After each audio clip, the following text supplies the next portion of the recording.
মুনাফিকরা 7 নম্বরে কোরআনের আইনের বিরোধিতা করে। চলেন শুনে আসি সূরা নিসা আয়াত নম্বর হলো 61। আল্লাহ রাব্বুল আলামিন বলেছেন, ওয়া ইযা কিলা লাহুম তাআলাউ ইলা মা আনজালাল্লাহু ওয়া ইলার রাসূল রাআইতাল মুনাফিকিনা ইয়াসুদ্দুনা আনকা সুদুদা।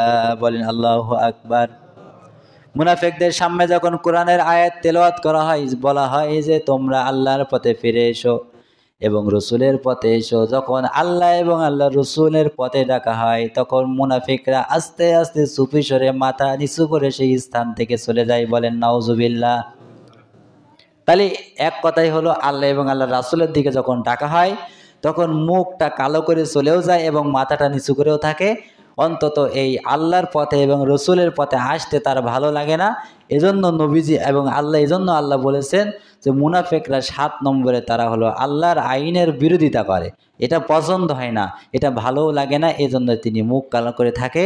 আর নইলে নসের চারিদিকে ঘোরাফেরা করে সেই স্থান থেকে সে কেটে পড়ে। এমন লোক আছে না নাই? ওয়াজ মাহফিলে সভাপতি হুজুর যদি ওয়াজ করে সেখান থেকে চলে যায়। অহরহ সভাপতি আছে না নাই? আছে, অনেকে আছে। পছন্দ হয় না, ভাল লাগে না। ভালো লাগবে না কেন?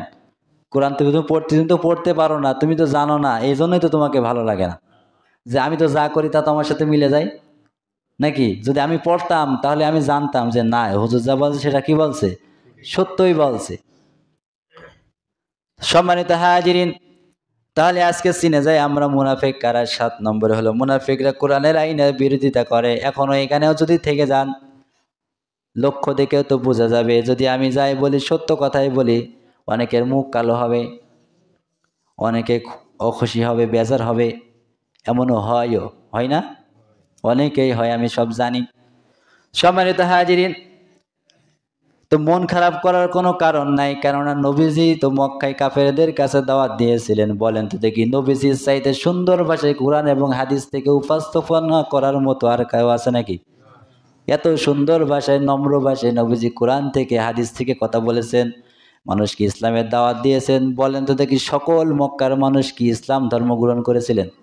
তো সেই সময় যদি প্রত্যেক মানুষ নবীজিকে ভালো না বাসে, ইসলাম গ্রহণ না করে, তাহলে আমাদের এই যুগে, এত খারাপ যুগে এসেও কিছু কিছু মানুষ নাক ছিটকায়, তাহলে আমরা ভালো কি ভালো না? আমাদের কথা তো তারা শোনে, অনেক মানুষ নাক ছিটকায়, অনেক মানুষ মনে করে না, যা করছে কি করছে না করছে। এমন কিছু মানুষ আছে যে সব কথা তাদের ভালো লাগে না।